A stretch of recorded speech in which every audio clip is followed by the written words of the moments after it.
The Complete Works of William Shakespeare by William Shakespeare. Act 2. Scene 2. The Park. Enter the Princess of France, with 3 attending ladies, Rosalind, Maria, Catherine, Byt, and 2 other lords Byt. Now, madam, summon up your dearest spirits. Consider who the king your father sends, to whom he sends, and what's his embassy, yourself, held precious in the world's esteem, to parley with the sole inheritor of all perfections that a man may owe, matchless Navarre, the plea of no less weight than Aquitaine, a dowry for a queen. Be now as prodigal of all dear grace as nature was in making graces dear, when she did starve the general world beside and prodigally gave them all to you. Princess of France. Good Lord Boyet, my beauty, though but mean, needs not the painted flourish of your praise. Beauty is bought by judgment of the eye, not read by base sale of chapmen's tongues. I am less proud to hear you tell my worth than you much willing to be counted wise in spending your wit in the praise of mine. But now to task the tasker, good Boyet, you are not ignorant all telling fame doth noise abroad Navarre hath made a vow, till painful study shall outwear 3 years, no woman may approach his silent court. Therefore choose see method and needful course, before we enter his forbidden gates, to know his pleasure, and in that behalf, bold of your worthiness, we single you as our best moving fair solicitor. Tell him the daughter of the King of France, on serious business, craving quick dispatch, importunes personal conference with his grace. Haste signifies so much, while we attend, like humble visaged suitors, his high will. Boyet. Proud of employment, willingly I go. Princess of France. All pride is willing pride, and yours is so. Exit Byt, who are the votaries, my loving lords, that are vow fellows with this virtuous duke? First Lord. Lord Longueville is one. Princess of France. Know you the man? Maria. I know him, madam, at a marriage feast, between Lord Perigord and the beauteous heir of Jacques Falconbridge, solemnized in Normandy, saw I this Longueville. A man of sovereign parts, peerless esteemed, well fitted in arts, glorious in arms, nothing becomes him ill that he would well. The only soil of his fair virtue's gloss, if virtue's gloss will stain with any soil, is as sharp wit matched with too blunt a will, whose edge hath power to cut, whose will still wills it should none spare that come within his power. Princess of France. Some merry mocking lord belike, is't so? Maria. They say so most that most his humours know. Princess of France. Such short-lived wits do wither as they grow. Who are the rest? Catherine. The young Domain, a well-accomplished youth, of all that virtue loved for virtue loved, most power to do most harm, least knowing ill, for he hath wit to make an ill shape good, and shape to win grace though he had no wit. I saw him at the Duke Alençon's once, and much too little of that good I saw is my report to his great worthiness. Rosalind. Another of these students at that time was there with him, if I have heard it truth. Biron they call him, but a merrier man, within the limit of becoming mirth, I never spent an hour's talk withal. His eye begets occasion for his wit, for every object that the one doth catch the other turns to a mirth-moving jest, which his fair tongue, conceits expositor, delivers in such apt and gracious words that aged ears play truant at his tales, and younger hearings are quite ravished, so sweet and voluble is his discourse. Princess of France. God bless my ladies! Are they all in love, that every one her own hath garnished with such bedecking ornaments of praise? First Lord. Here comes Boyet. Re-enter Boyet, Princess of France. Now, what admittance, Lord? Boyet. Navarre had notice of your fair approach, and he and his competitors in oath were all addressed to meet you, gentle lady, before I came. Marry, thus much I have learnt, he rather means to lodge you in the field, like one that comes here to besiege his court, than seek a dispensation for his oath, to let you enter his unpeopled house. The ladies in waiting mask, enter King, Longueville, Domain, Biron, and attendants. Here comes Navarre. King. Fair princess, welcome to the court of Navarre. Princess of France. Fair, I give you back again, and welcome I have not yet. The roof of this court is too high to be yours, and welcome to the wide fields too base to be mine. King. You shall be welcome, madam, to my court. Princess of France. I will be welcome then, conduct me thither. King. Hear me, dear lady, I have sworn an oath, Princess of France. Our Lady help my lord. He'll be forsworn. King. Not for the world, fair madam, by my will. Princess of France. Why, will shall break it, will, and nothing else. King. Your ladyship is ignorant what it is. Princess of France. Were my lord so, his ignorance were wise, where now his knowledge must prove ignorance. I hear your grace hath sworn out housekeeping. 'Tis deadly sin to keep that oath, my lord, and sin to break it. But pardon me, I am too sudden bold. To teach a teacher ill beseemeth me.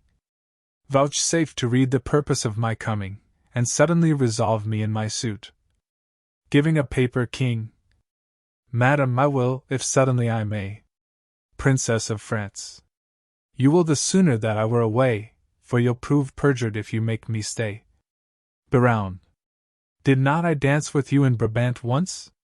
Catherine. Did not I dance with you in Brabant once? Baron. I know you did. Catherine. How needless was it then to ask the question? Baron. You must not be so quick. Catherine.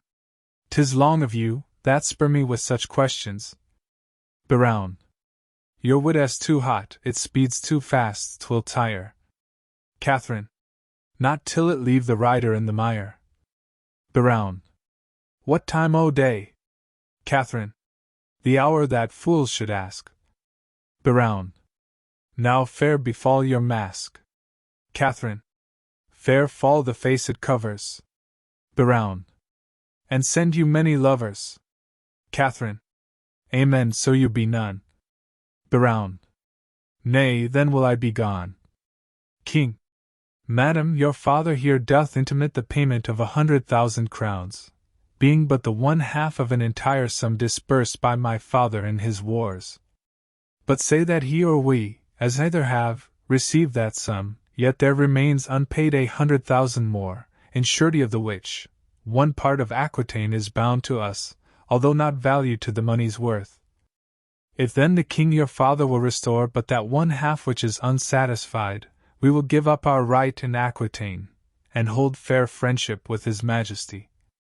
But that, it seems, he little purposeth, for here he doth demand to have repaid 100,000 crowns, and not demands, on payment of 100,000 crowns, to have his title live in Aquitaine, which we much rather had depart withal, and have the money by our father lent, than Aquitaine so gelded as it is.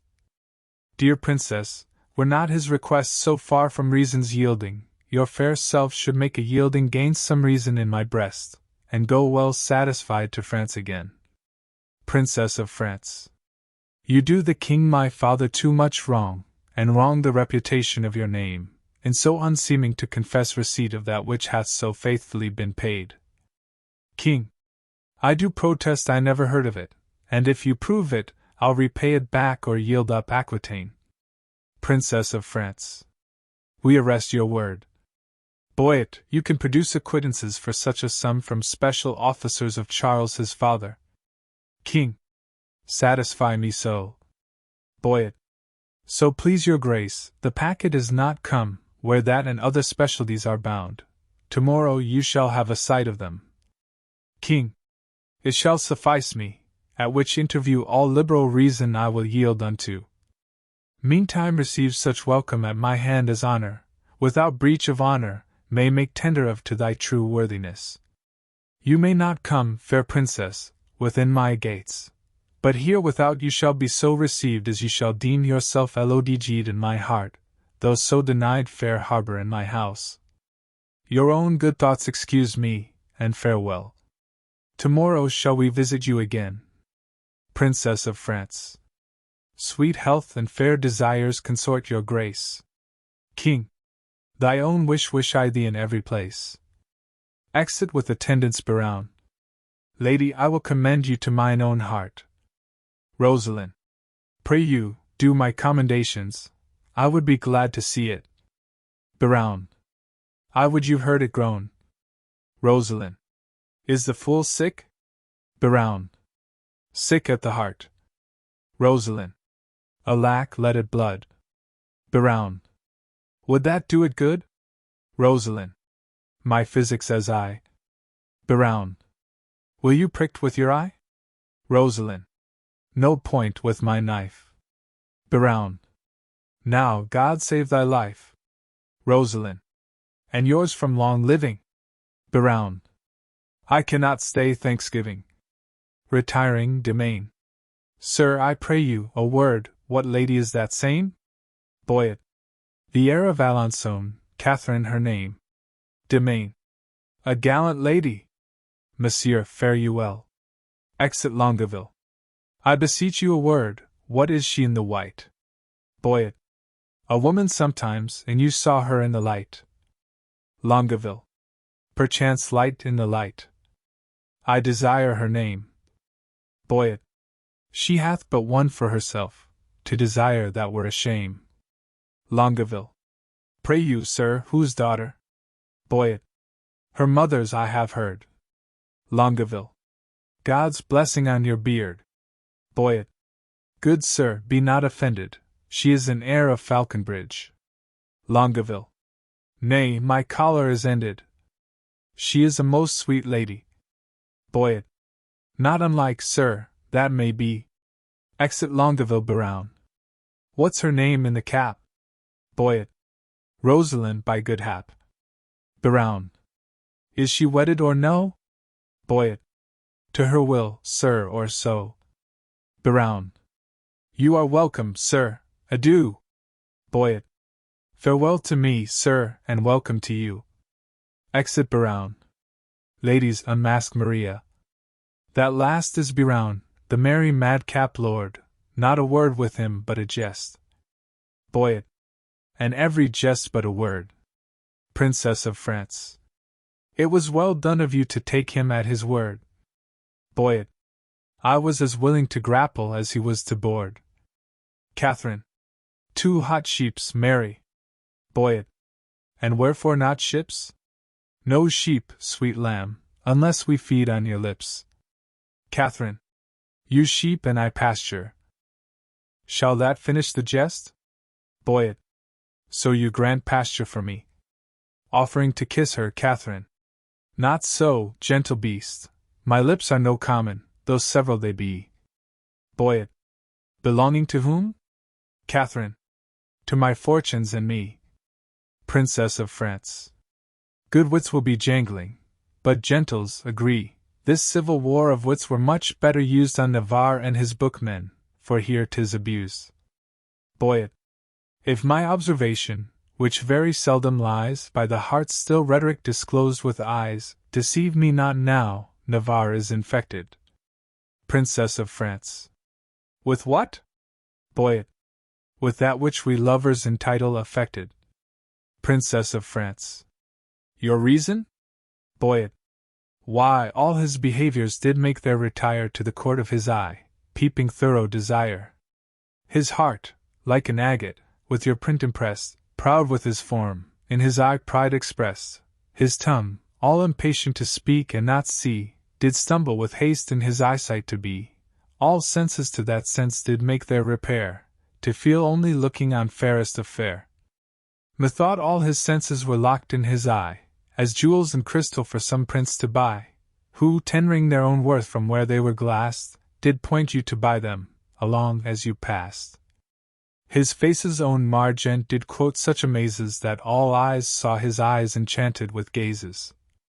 I'll give you Aquitaine and all that is his, and you give him for my sake but one loving kiss. Princess of France. Come to our pavilion. Boyet is disposed. Boyet. But to speak that in words which his eye hath disclosed, I only have made a mouth of his eye, by adding a tongue which I know will not lie. Maria. Thou art an old lovemonger, and speakest skilfully. Catherine. He is Cupid's grandfather, and learns news of him. Rosalind. Then was Venus like her mother, for her father is but grim. Boyet. Do you hear, my mad wenches? Maria. No. Boyet. What, then, do you see? Maria. Ay, our way to be gone. Boyet. You are too hard for me. Exeunt.